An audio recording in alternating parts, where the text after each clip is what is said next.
So, hello everyone. Welcome to today's podcast. Today with me is Bill Franks. Bill is the director of the for Statistics and Analytical Research at Kansas State University in Georgia. He's also chief analytics officer for the International Institute for Analytics, and he serves on several corporate advisory boards. Bill is also the author of several books, among them Taming the Big Data Tidal Wave and the Analytics Revolutions, and several other very interesting books. So, hey, hello, Bill. Welcome. Hi, thanks for having me. Pleasure. So, not surprisingly, given a Bill background, our topic today is going to be on prediction models, and with the very high uncertainty that reality brings us, where we operate, how can we still take advantage of historical data to create prediction models that can prepare us for tomorrow? And that's the topic of today. So, Bill, thank you for joining us. Let us start with kind of an overview, giving your experience working with many retailers. What common mistakes you see retailers do when they run prediction models? I think one of the biggest mistakes, and I don't know that this is unique to retailers, but is not keeping up with all of the new information that's available. So, a lot of times, especially when you get to the technical side where you have your data scientists that are building the models, they can tend to get hung up on, trying one more thing, tuning a little bit to eke out a little bit of extra power in a model when there might be some new information that's become available that's not included. So, for example, back in the day when we only had transactional information to build models off of, we had decent models. But as soon as the information, say on web browsing or email clicks and so forth, became available, if you added that information in, it was going to take the power of the models up quite a bit. So, I always like to say that if you give me the choice between trying, the fanciest possible modeling options on the same data we've been building, just basic models on, or try a basic model with net new information, I'll take the new information in a basic model over a fancy model on the old information any day. And I think that's just a challenge retailers have to keep up with. Is there's so much more data becoming available that you have to make a point to test that data and see if it helps, because it can rapidly accelerate the power of the models much faster than simply banging away at the same data in new directions. You mentioned browsing data as one of the type of information that many times we do not take accounted for. Are there any other types that you see that are commonly ignored? Well, I think today browsing data is pretty ubiquitous. Maybe a decade ago it was often ignored, but I mean, think about it. These days we've got everything from app data. Most retailers now have apps. Hopefully, they're using information from that. Mhm. There could be, stores now with the sensors, even if it's not personalized. Maybe there's sensors in a cart. They're tracking how the carts are moving around the store, and where various shoppers stopped and didn't stop, et cetera. So there's just so much different types of data these days that it's important to look around through the supply chain. There's data you can get from your partners, and both your vendor side, who's giving you product, as well as the companies that you might have partnerships with. All of them now have data that is off available. So common mistake you see is that retailers are not taking into account all the available sources of information, all the available data. And I assume this leads many times to the fact that we do the best prediction model we can, but obviously there will be inaccuracies in our models. So I read in your post that retailers actually can take advantage of the inaccuracy in the models to their advantage. Can you elaborate on this? Yeah, this was an interesting case study that I loved from early in COVID, where I spoke with an executive who ran an analytics organization at a large company.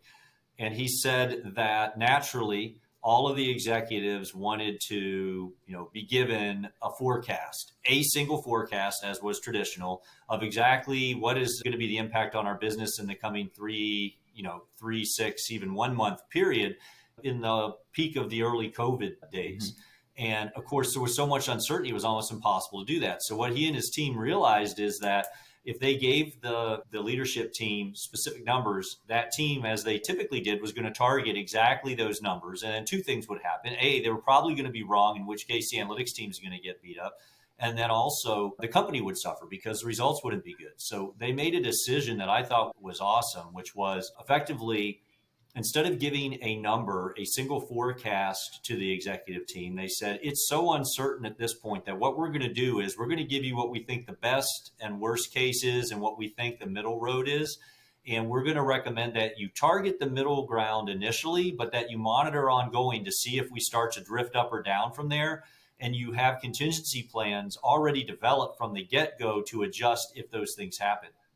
So ironically, it's kind of like going back to classic statistics 101, where there's confidence intervals around any kind of an estimate.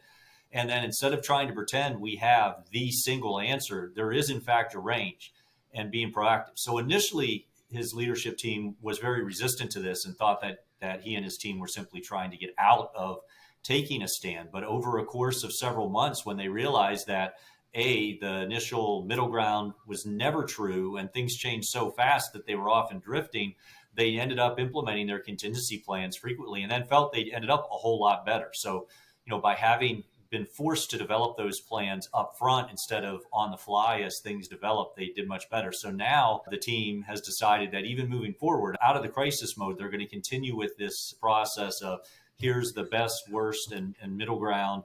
And not only, do you have to be aware that things could change, but you need to have some contingency plans developed as we even do our initial rollout in case it does start to drift. So I think that's a terrific lesson for Absolutely. anybody to take into account. You embrace that uncertainty, you acknowledge that uncertainty, and you adapt to it rather than trying to control it. That very much resonates with what we see across retailers worldwide because, on one hand, management would love predictability, right? They want a number, they want a plan that they can go by. And this is like the linear mindset of management Yeah, today. But this is not the way the reality operates. Even without COVID, reality is just not so right. predictable. And maybe the only thing that is predictable is that whatever number you have, it will be wrong. My father used to say Yeah. forecast is wrong the moment you write it. So this brings a big challenge for management because if they know that the price they will pay, if they will take one of the extreme, the worst scenario or the best scenario, and if it goes wrong, the price is very high. So they say, okay, let us take an average. But if you just take the average, by definition, it will be wrong. So the Yep. right path is, yes, to take a balanced number, let's say the average, but then really to build an operation that can react and respond very, very quickly as reality unfolds, right? Yeah, and I'll tell you, I think the reason, even though this sounds like the obvious thing everyone should do, I think there's a rational reason why companies typically haven't. I think when times are good, our forecasts have gotten so much more sophisticated than they were 15 or 20 Hmm. years ago. The data, as we've talked about already, is so much better that in normal times, while there was always uncertainty, I think you really were able to get models where that uncertainty level was small enough that you'd be close enough most times that everything would be okay going on one. And it's obviously simpler to go on one forecast than have to Yeah. account for a range. And so I think it was almost I don't want to say people got lazy in an intentional way, but forecasts were working so well and things were running so smoothly for a while that people forgot that there really is a lot of uncertainty baked in. And once you end up in a really unusual scenario like COVID presented, you realize, wow, there is a lot of uncertainty under these, and we would be better served, to at least be aware of it. Even if there's times you say everything's so normal in the coming month, we're just going to go with, we think we're safe not doing contingency planning. At least you've made the conscious decision that things are in a state where you Mhm. don't have to contingency plan rather than just kind of having a default that you're doing that without having given it thought, because that's where you're going to get burnt, is when you're just not thinking about it and then something hits you. Yeah, I hope that the COVID taught us the lesson that we should not be comfortable with accurate numbers, that reality is really very uncertain. So it is about having contingency and reaction time and response to the data, because even if things are better, you can make actually much better results if you're more responsive to and can correct your operation based on reality. So I think Yep. it's the right approach.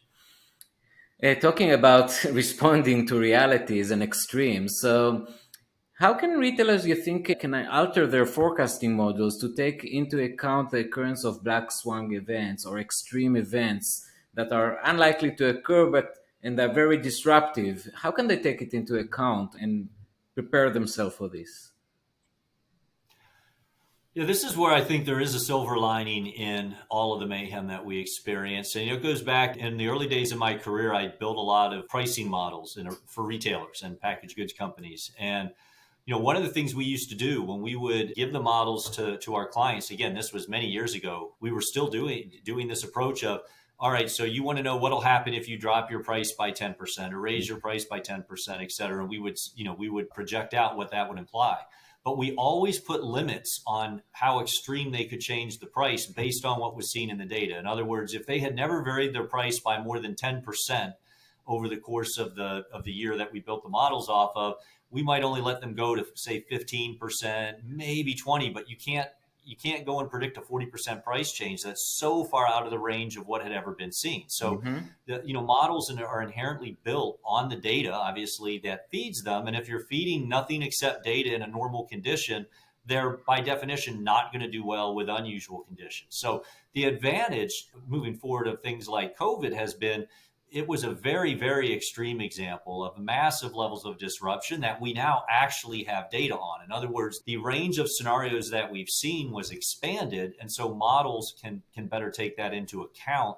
And again, this is common across industries. Go back to the financial crisis back in 2008, 2009. You had models that assumed there would never be negative home price changes, and people didn't even think about the implications of what if home prices dropped. Well, obviously it was a pretty big deal. So where I've seen this principle applied in retail a lot has been, put COVID as a single occasion black Yeah. swan, but things like hurricanes, tornadoes, other major weather events. A lot of retailers, especially for example, the home improvement space, have done a lot of publishing around how they've looked over time at these natural disasters, which, while rare on any one specific store or geographic location, Mm-hmm. occur every year somewhere. Say, I'm in the United States. Somewhere in the United States, a hurricane hits most years, sometimes more than one, right? Tornadoes hit every year somewhere. And so the point is, they have enough data now that they can look and say, when tornadoes hit, when hurricanes hit, when a fire hits, or a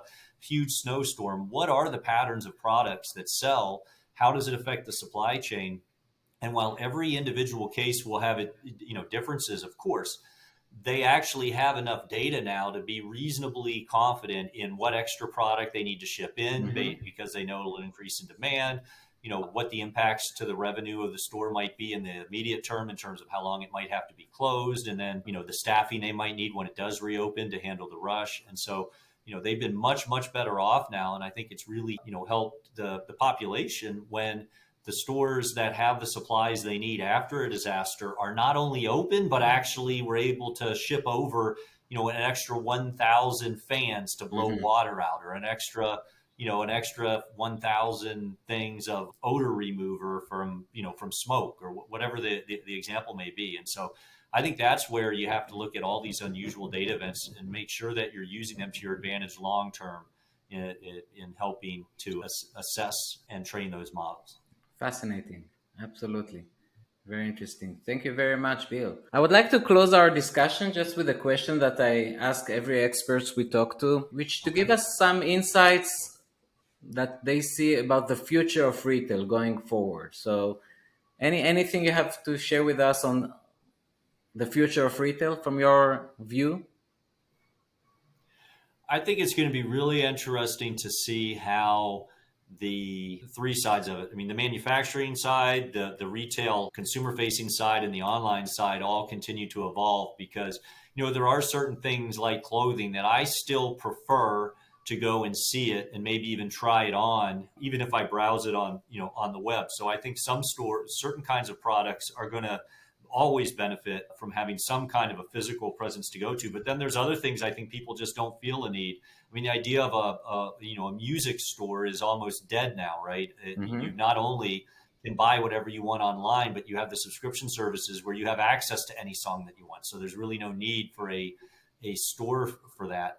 But I think it's also going to be interesting in my mind, with 3D printing and other new manufacturing techniques, Mm-hmm. wherein it could end up being where there's almost a convergence of the manufacturing and the retail outlet, where I can custom order. They already let you custom order shoes that'll be 3D printed. Some of the Mm-hmm. brands, for example, things like those nature, where very expensive, and they're almost as much for proving that it can be done than it is it's an everyday thing. But what about when I can literally put in my order, have my local store print whatever product it is that I want, or locally We will not manufacture need it in prediction some way? models then, huh?